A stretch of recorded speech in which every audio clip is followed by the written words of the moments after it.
Téléspectatrices, internautes, vous qui nous suivez partout dans le monde, bienvenue dans notre émission À nous les micros. À nous les micros, c'est une émission à caractère général. Alors avant de commencer, nous allons d'abord présenter nos condoléances à nos familles victimes d'un incendie et les cas qui n'a pas été. Nous saluons aussi également la présence du président de la République qui libandait à Mboka pendant un moment pour le soin, mais malgré tout, qui a réconforté encore famille qui encore éprouvée et population qui victime d'un incendie et les cas. Alors toujours c'est à nous le micro, les autres na spécial Mike Kalambay. Nous avons côté, nous avons un invité. C'est avec lui que nous allons débattre ce sujet sur le spécial Mike Kalambay. Bonjour. Alors papa, au qui s'est présenté pour les téléspectateurs et et l'identité katikati na plateau na biso. Ok, merci maman Léandra de m'avoir accordé votre micro. Je réponds au nom de monsieur de la presse Bruce Pouba. Je suis journaliste reporter des investigations sur Alma Congo Télévision. Merci. Tulingi tuyeba papa Brice nini makanisi nini oyo ozalango na likambo oyo eza entre Mike Kalambay na Zawadi eloko nini oyo ezoyela ola katikati ya mutu par rapport ya sujet wana. En fait, merci encore maman Léandra. Makambo ya notre frère Mike Kalambay, pasteur Mike, et ça livre vraiment pas si mingi. Ça a vraiment choqué, hein, choqué Mitema Yabatou, pour l'année choqué Mitema Yabatou. Parce que, Kozwa, pasteur Mike, tout là, tu as un personnager, pasteur. Kozwa, pasteur Mike Kalambay, que moi je respecte, il connaît que je le respecte. Namakambo Oyo, Ezo Salima, Namakambo Oyo, Ezo Lobama Ponaye, il n'y a pas cohérent. Est-ce que c'est un seul Makambo, Ezo Lobama Ponaye, pour la bataille Randayo? Mais, je ne sais pas ce qui la radio, non, c'est partout. L'Internet aujourd'hui, Ezali, c'est encore une meilleure façon de communiquer. Bon, je dis que ma petite Ezalaka, ma délire Ezalaka. Mais on sait que nous sommes en train de dire à ces moments, parce que nous sommes des journalistes. Nous ne pouvons jamais promulguer, soi-disant, ou soit couper ce message où ils ont contraire le message, excusez, pour ça la moitié. To beta ce qui ranking non. Nous sommes là pour parler de cette actualité Mike Kalambay, il peut tout dire que on a une salle à moto, mais le fait déjà il y a Kozwa Bino le lobo du chanson comme un célèbre. Ceux qui comme une célébrité et qui yé liboso ya yo pour prêter une main forte. Mais ce n'est pas ce que il faut banda koluka comme manipuler, pour jouer, comme essayer le col à objet. Pour un profil moko pa na yo, profil qui célébrité d'ailleurs ceux qui concernent la fixe wana et qu'on peut qu'on ça y ba ampleur parce que yo a connu à travers le monde. Tant que salina yé na nzembo nene na yo Mike na pasteur na kati il sait bien que à dominant ya yo bakotala ba fanatique na yo bakotala et puis bato bazali bango herba saka bon ba sera ka un jour et ko bima ba bakotala to ezaka ndeni papa Bruce. Place wana laisse-moi de vous dire maman Léandra au moni nzambe tanga osamaka naye balobaka 99 jours ya moyibi jour moko ya mokolo elo. Donc Dieu veut juste nous montrer que na Congo tozana ba pasteur ya solo et ben oui parce que moi ça qui yango pour ce que tu ici totali makambo oyo qui pasteur na biso Moïse ni frère Michel Makeda le phénomène motakalisation mais c'est quoi yo en tant que frère, en tant que pasteur, en tant qu'un homme de Dieu, en tant qu'un ouin de Dieu, en tant que mon ben ami Nzambe, en tant que mon tout oyo ça va pas na bolongo bani na ndenge sekeli. Ne peut pas y référer dans la police.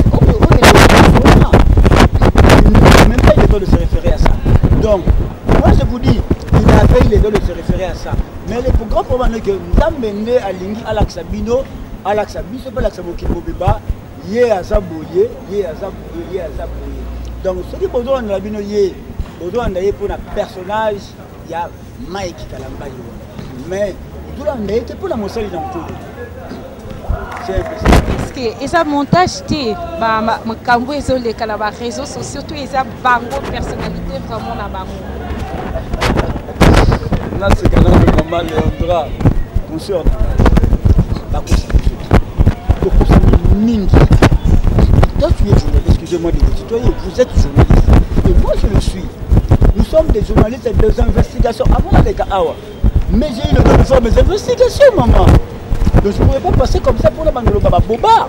Ce qui ne fait pas la roue. Non. Aujourd'hui, là, c'est un peu mon métier.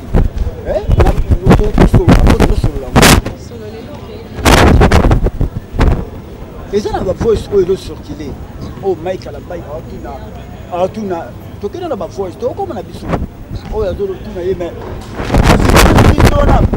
mais tu as publié ça. Elle dit non, c'est pas moi, je ne sais pas. Elle a publié. Oh, c'est seulement si ce n'était pas lui. Si seulement si il n'était pas au courant de ces vidéos-là. Et pourquoi avoir aucune question, il y a ma vidéo. Donc, par rapport il y a sentiment, par rapport il y a plaisir de demander, sans pour autant se retenir. La salle de la salle. Nous avons donné à payer. Après, Oyo Salaka, et Zomon en a mis sur la batute. Cette fois-ci, moi je vais vous dénoncer autrement. Autrement, il y a une vidéo avec les yo.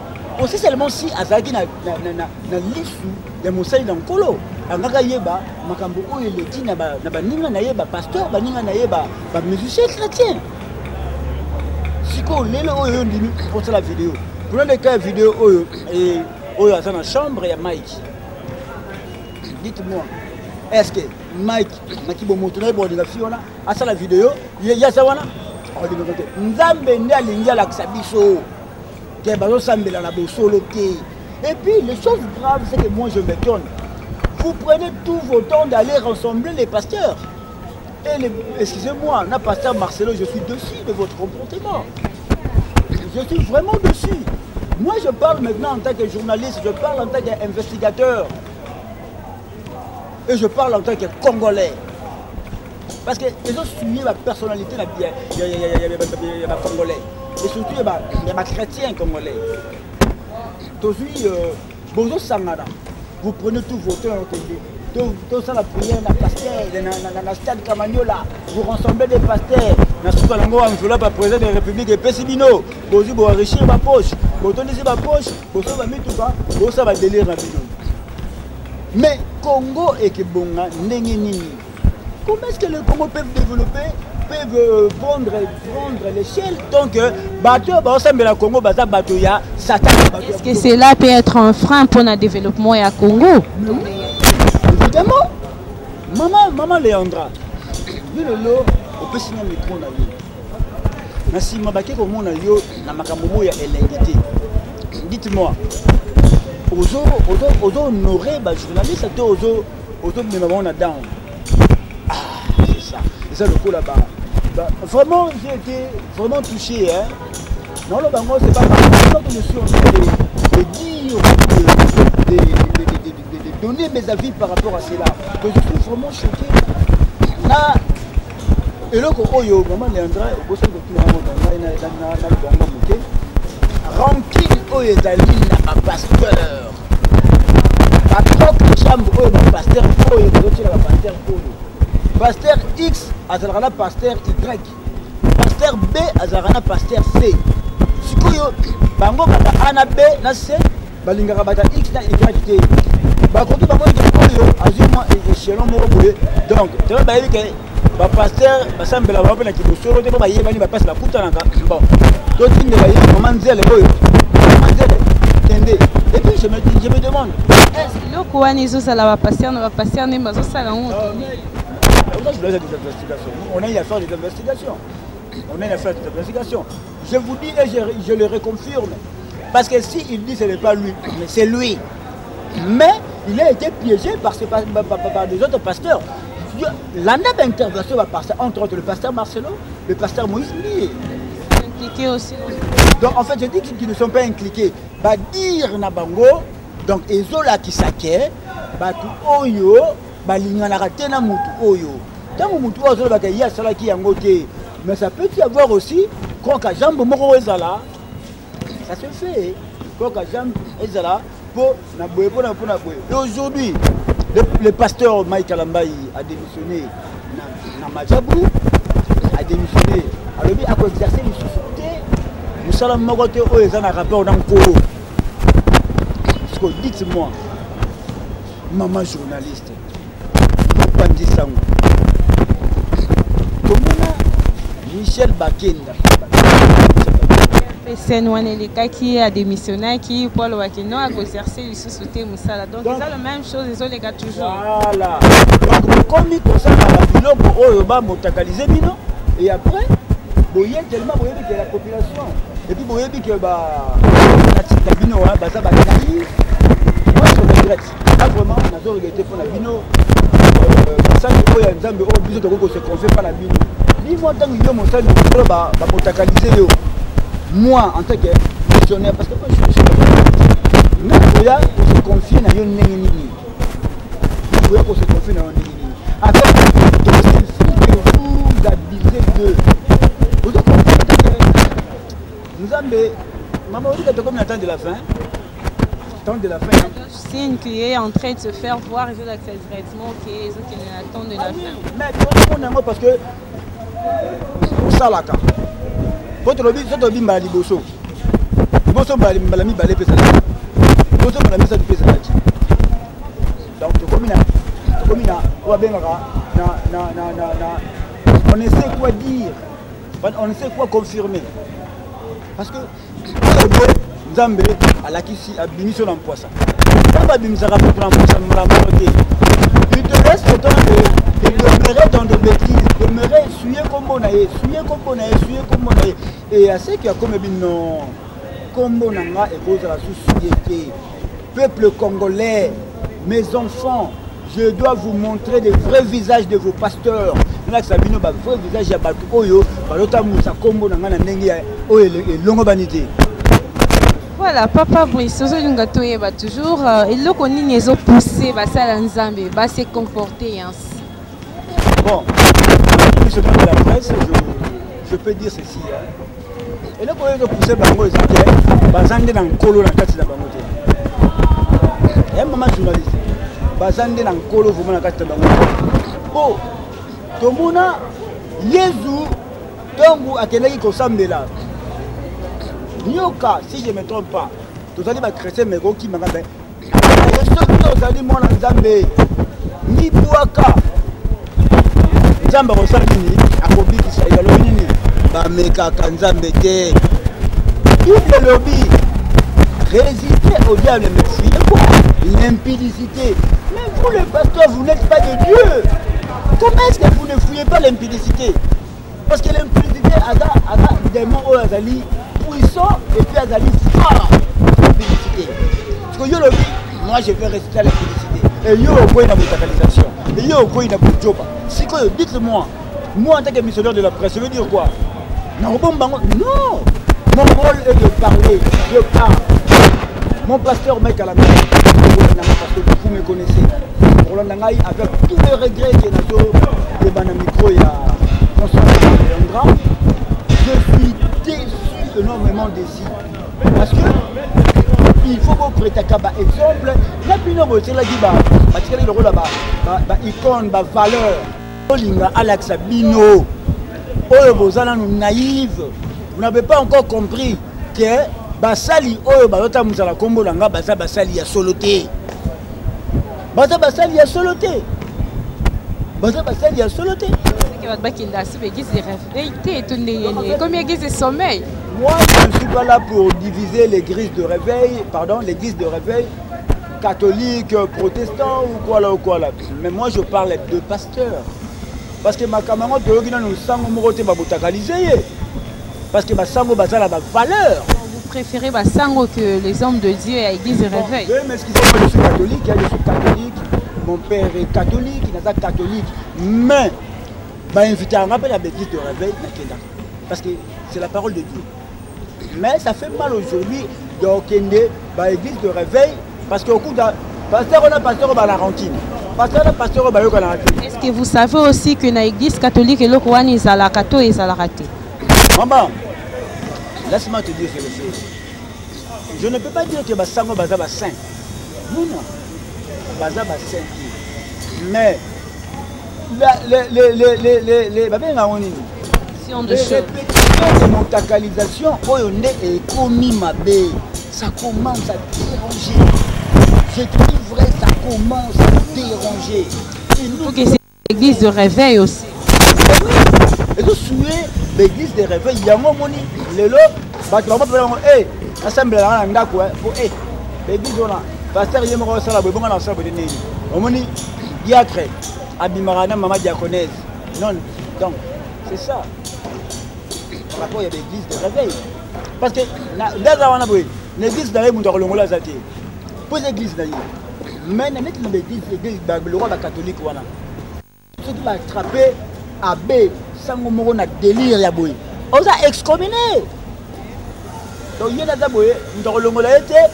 Et puis, c'est pour un temps. C'est une activité, donc activité comme avant. Donc, il n'y a même pas une personne. Pourquoi ne pas répéter pasteur en paix? Est-ce que Bazarama n'a pas père spirituel?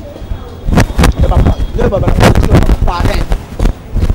Vous savez que Bazarama n'a pas père spirituel. Papa, et longo vanité. Ça n'honore pas le pasteur. Ça n'honore pas.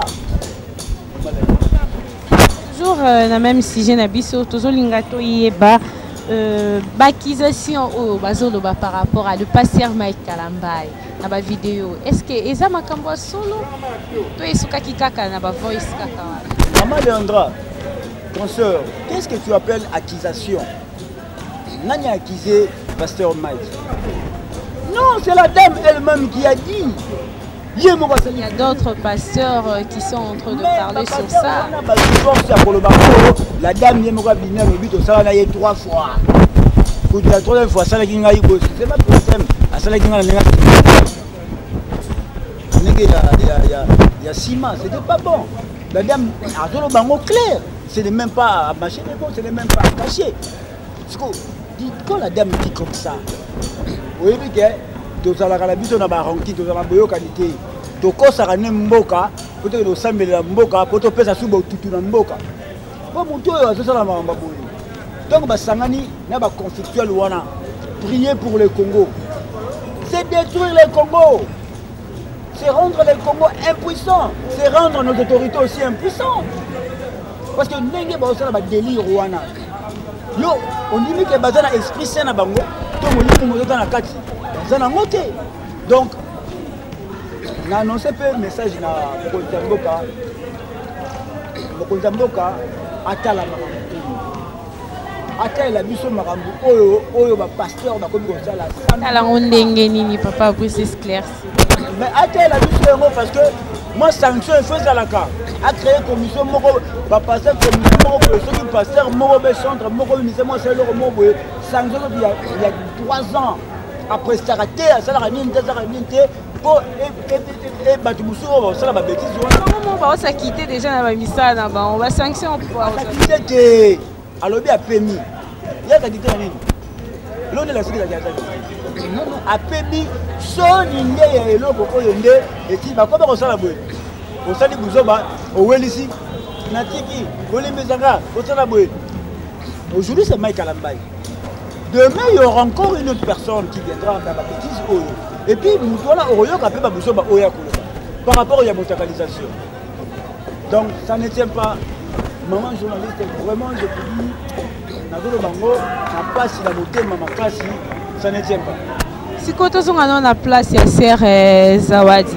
Ceux qui ont Ozalaki na mobile à la serre, comment est-ce qu'on a pu réagir, papa Brice?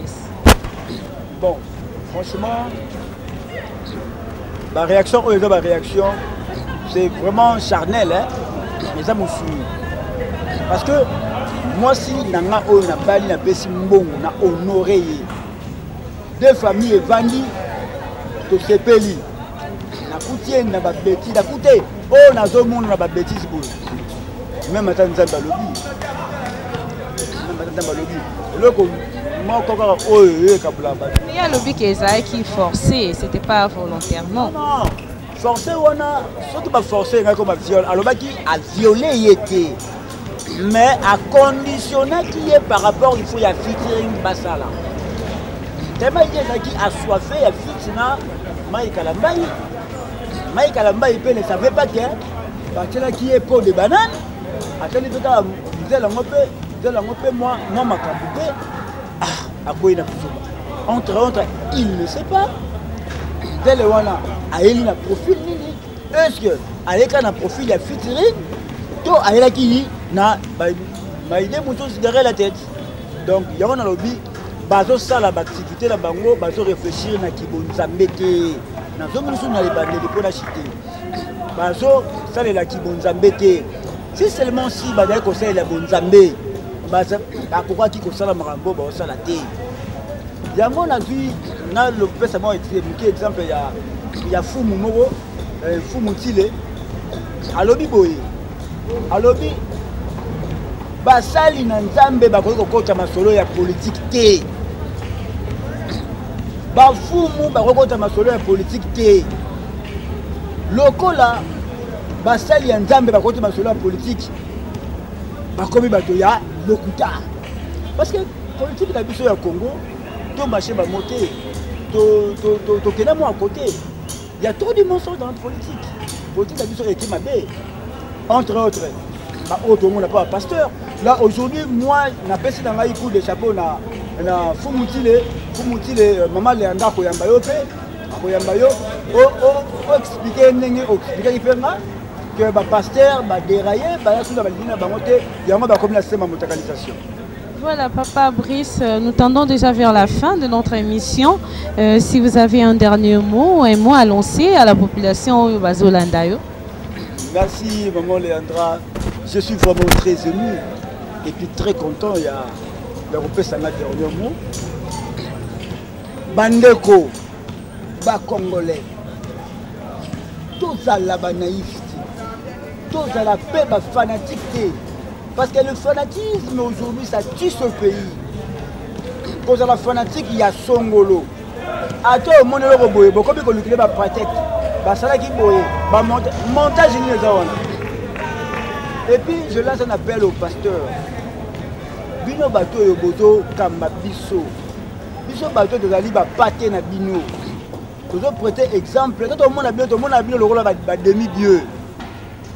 Pourquoi pas demi-dieu? Parce que nous avons un pouvoir.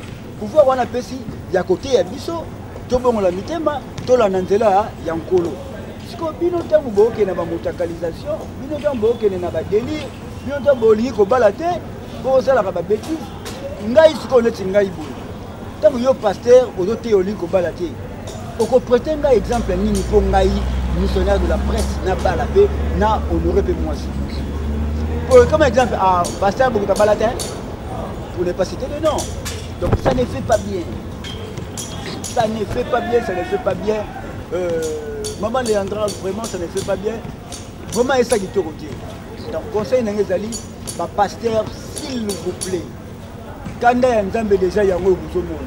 Tant que vous comprenez, quand il y a un Nzambe, vous avez déjà la lignée na bino ya solo. Na ba lignée oyo bo bandaka ne bandele po bo bebi ndeko beba na katikati. Bo komi na suka te. Bo bebi ndeko na katikati. Donc bozonga na ebandeli. Bozonga vraiment na obenga na commencement. Et yango nde ekisunga bino po boko kwa kosala bakambo na Nzambe na bolongo bani. Ok, merci beaucoup, Papa Brice. C'est ici que nous mettons terme à notre émission, à nous les micros. Alors, sans oublier, nous allons dire un grand merci aux responsables de la chaîne d'Alma Congo TV, Jimmy Kapangala. Et nous saluons encore nos très proches, je pense directement au révérend Willy Kassenga de l'Assemblée chrétienne Parole de Vie et à toute la famille Kankou. Et je vous demande encore d'être abonnés massivement dans notre chaîne d'Alma Congo TV. Nous nous retrouvons prochainement pour un autre numéro.